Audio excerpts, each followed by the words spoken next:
Mangani soira. Koi gari putore.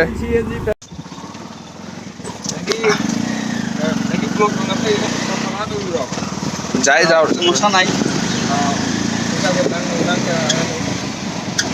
Koi ji CNG da car hai.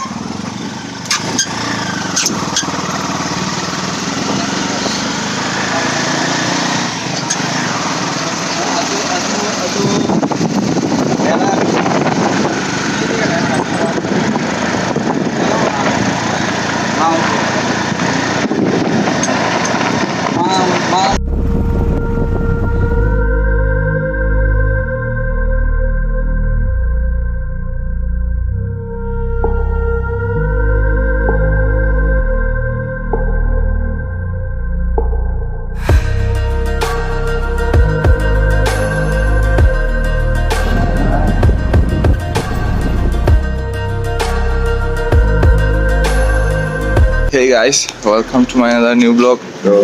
Nasi koi ham koi chali. To मैं आप बहन जर के कमाई चली करी तोड़ी. तो शिकाई जानी से koi जूम देना 2 घंटा मुनी गाड़ी तोंग देबा गाड़ी ना शिका ले रहे. तो गाड़ी तोंग 2 घंटा जगनी 2 घंटा में खादा koi चिंगमक तो आरो 2 घंटा हाटी लगनी. तो मैं ना जो बने आकी तो मैं आम देंगे जर के मैं आम देखो से tasty guys. Koi aja sih ga, anu ga sih ga, koi अच्छा बहुत खा लेवल लागपा, दुकान देगा, कहाँ हो?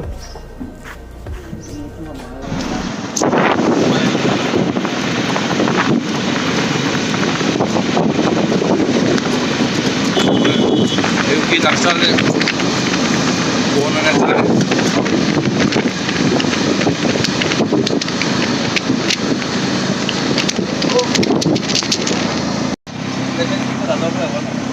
कोई गाड़ी उसी खा रहे कोई चली मीन जे रंजू ले रहे सेना बनो ले रहे देखा मांग ले सुआरो ini सेना दारू पे ले रहे kenapa ya ले रहे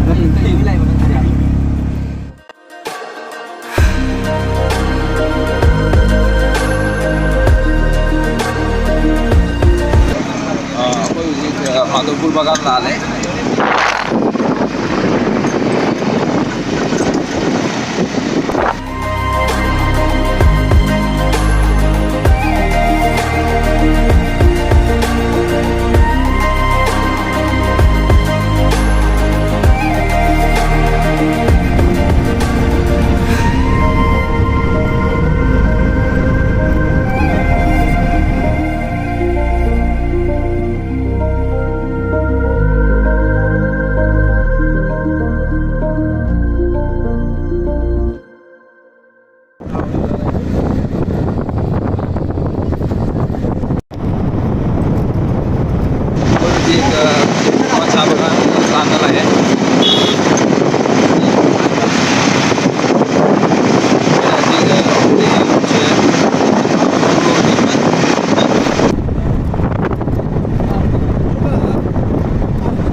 Zero point itu jauh deh.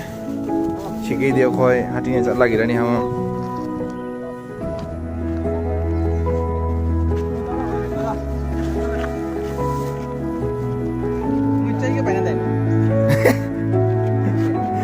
하이드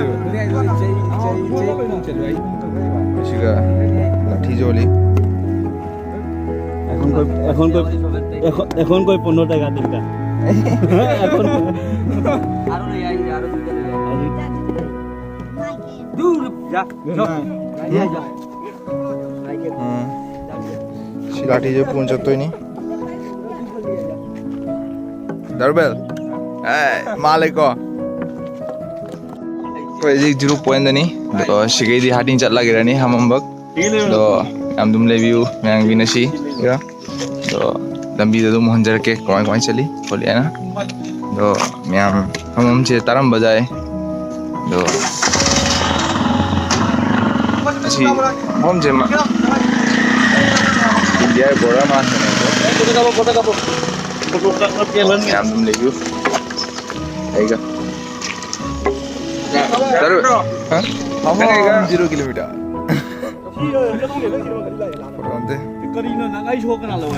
বন্ধুরা আজকে আমরা এসেছি কিছু কই দিনে মাঙ্গা হায়ু আজকে আমরা এসেছি বন্ধুরা কুরমা ইউনিয়নের হামহাম জলপ্রপাতে।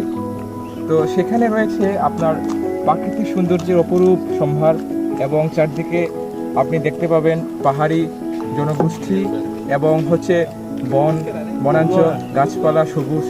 তো এই ভ্রমণে আমরা থাকবো আপনাদের সঙ্গে আর হচ্ছে মাঝে মাঝে আমরা দেখাবো যে এখানকার সৌন্দর্য। আকৌ এজিক চাকাত পা হৌৰে ম্যাম লেবিনে সিগা ৰঞ্জু লাইৰে nuai kini darubel ingum jaudra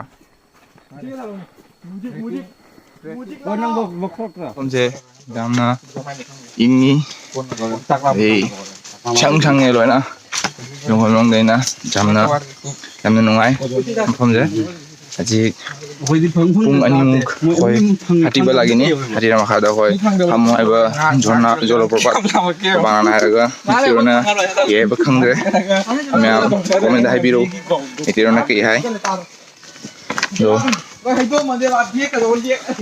myam dum le view ga khoi chakat ba hore haidoi ne bel akhoi ji sigei ni main jongol de chang ba ho bose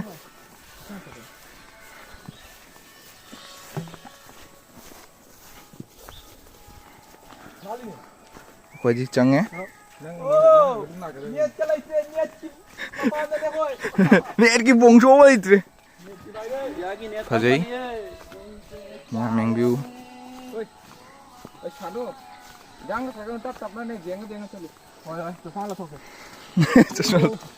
pai ini bai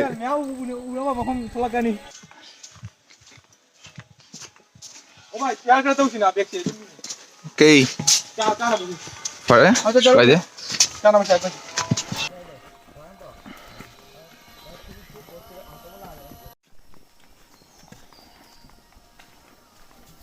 si khoi khara khara to na matha ta kakhali khangbo uti namdre to masagi chapti bari re khara wakhale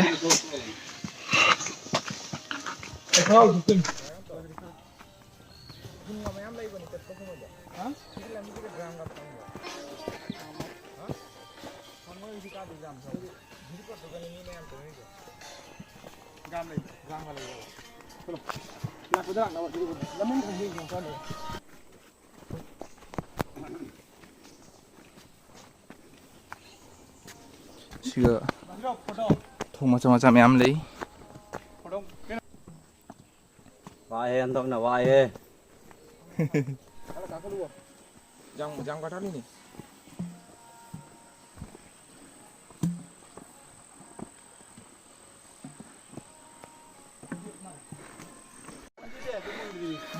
हाँ फटाए देखो तो फटाए देखो कल्ली कल्ली जाओ उधर का नहीं रहा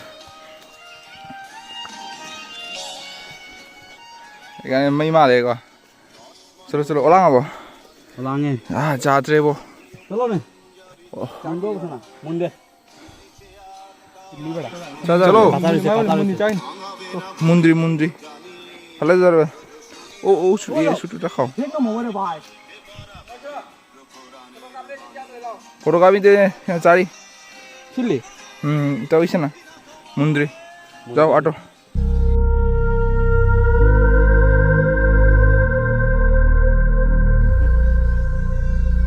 Kita beda.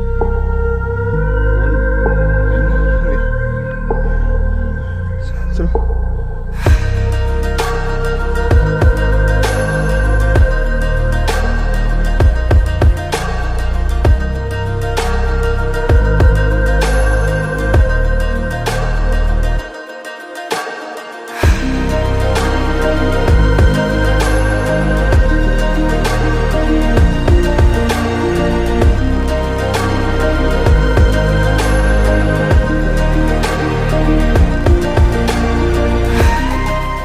Hojik ngahak pothari Duma pori ja san. ini am chulep na risiko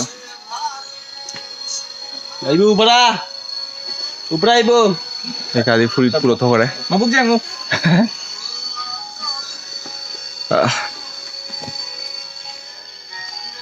Hojik pothari selai na thai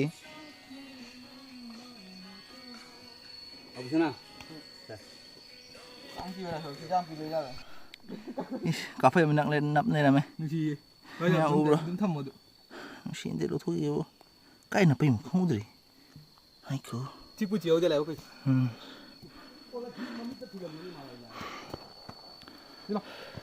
Ấy mà sao đeo người Bác sao vậy? chính tự ra चलो चलो चलो जाम किले कोण तुम्ही कांग थल्ले जाम किले जा रहा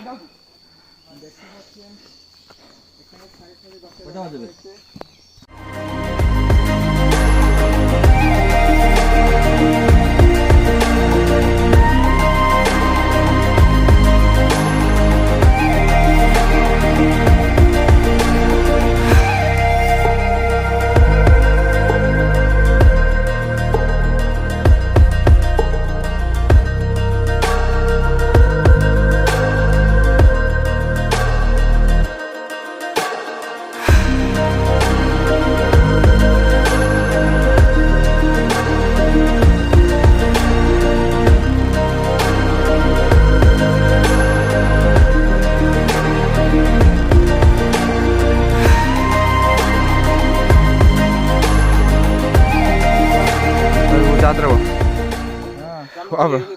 Quá thế. Cái nấu phắc cái thả lại không nhìn được. Hey, wali miyama. Chaka da ba. mang cái thắt thôi. Smaham ji jam nong jur ga chatpa wai hai. Mi miyam na chu. Simam ji. Oi lao. India đâu? Ôi.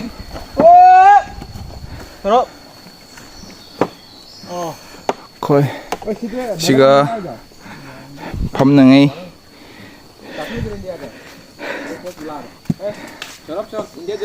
India. Oi bei? Siga bora নাই তো? এদিক থাকি scene সিga কাই দি bora no ne. Siya pun ada itu ni. সিমতে যায় Chasiro. Materi apa? Lami khangbo. Lami khangbo kai no si lanjero lo. siga khoi jik nga ko thani jatre khong ge chok thare loina Yang du. ai ka đi chào du hu chân gre da ba 상대 잡으면 나를 중마 찡게 짜. 시와. 시작도 소리 보자 보니. 시래가 당해 뭐. ये चार जारी बजे जाता दिखांगे 다른 들어가니. कोई test तो बाबू 볼 상해. कुमाई तो के test कुमाई तो के 볼 상해 버리 아무도. 야, 시리얼 폼밍. कुमाई टेस्ट तो के 야, 우리가 팍 pro कोई उशो पूरी शिगादी वागी वांतनी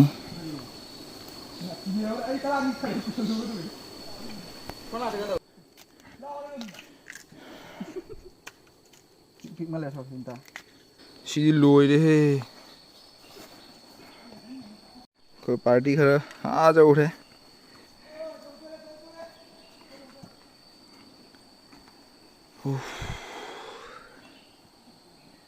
कोई ꯏꯁꯤꯡ ꯐꯪꯅꯔꯦ ꯁꯤꯒ ꯇꯨꯔꯦꯟꯒꯨꯝꯕ ꯑꯃ ꯆꯦꯜꯂꯤ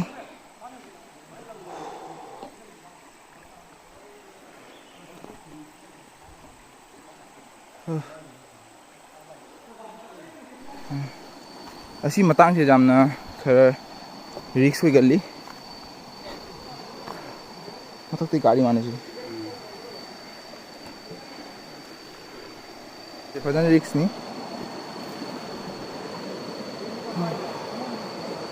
तो जैसे ना स्टेमिना पाए पाए जैसे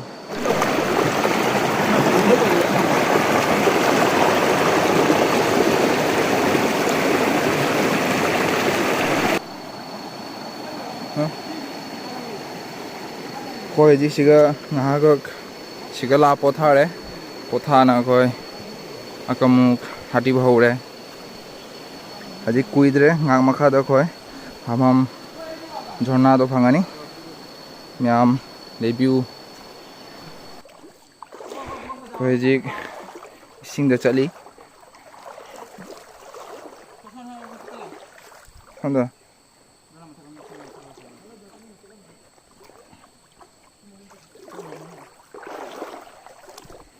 ट्राई कर लूरे ओ फक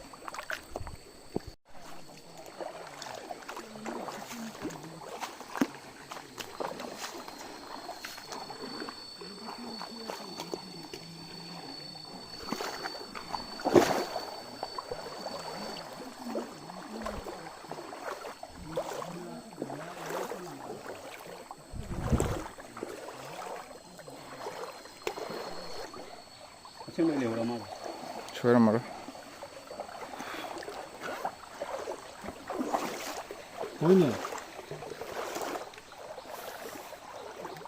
हम दुकान ले हो रहा बेटा चल चलो मुझे भी होगा ना kum jabatakum amlekon jabatakum achi jabatakum guys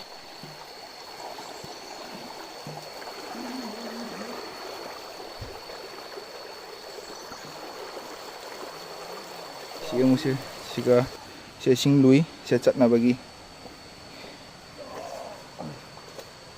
hadan risk ni to ramne inga chat lagi apai sing tabagi mokhon phange miam tabibra tau miam munna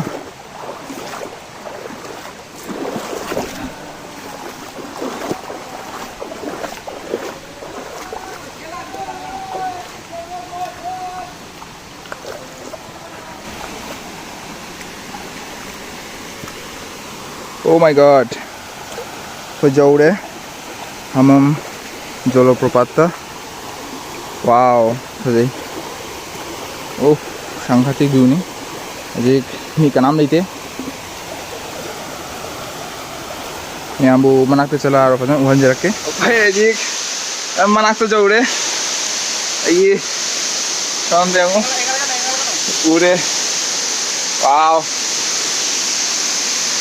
Jika ising lebih na, mungkin itu pada ini, mungkin kesulitan, ada na, nampai, aku hejik itu thok ni, so मैं ambu खरा उहन पे काय तो जरा के, तो AB itu मैं आमेगा, aku hejik itu thok kumdori,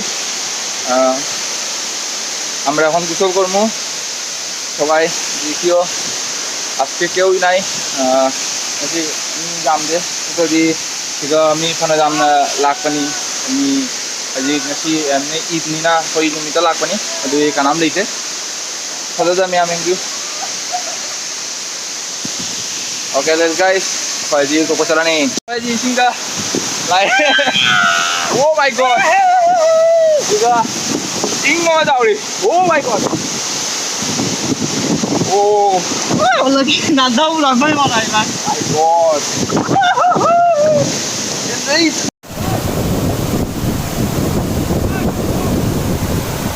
My god. Temos Leute.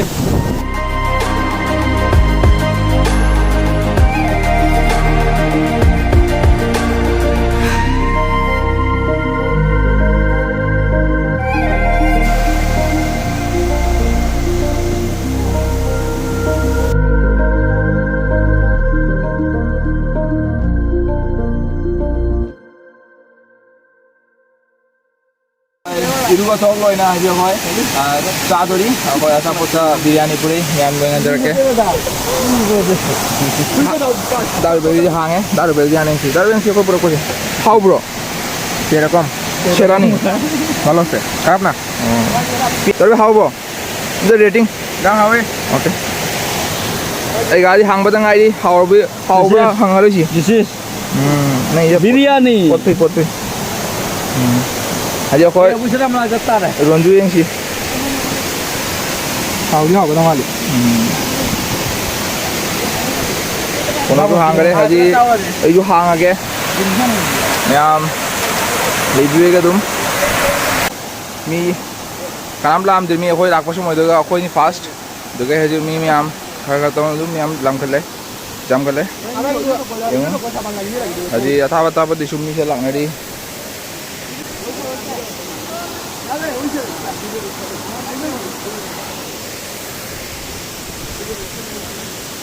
ꯑꯊꯥꯞ ꯑꯊꯥꯞꯄꯗꯁꯨ ꯃꯤ ꯂꯥꯛꯅꯔꯤ ꯃꯤ ꯀꯥꯈꯠꯅ ꯂꯥꯛꯈꯠꯂꯤ ꯃꯤ ꯐꯅ ꯌꯥꯝꯈ꯭ꯔꯦ ꯃꯐꯝꯁꯦ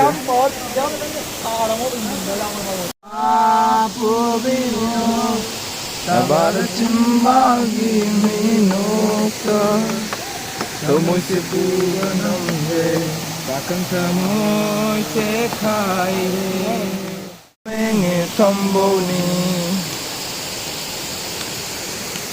나빠지 나도 까케레 나도 마lang mahumba da kenki manahai ai ma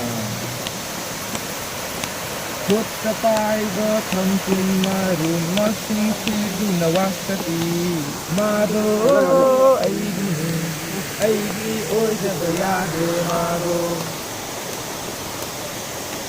nunda wairam ne ne hindu khot famda aina pamduna mondrang tauri magi wakhalda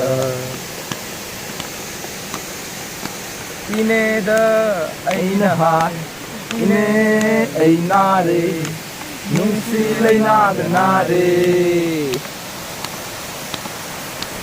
ine aina hai ine aina re nungsi laina da re ine ai nare nungsi lai na da nare ine na ingon da hai ine ai nare nungsi lai na da nare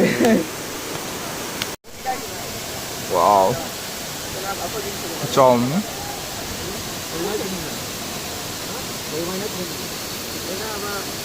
asi tinche ming khangbi da miam comment tꯧbiru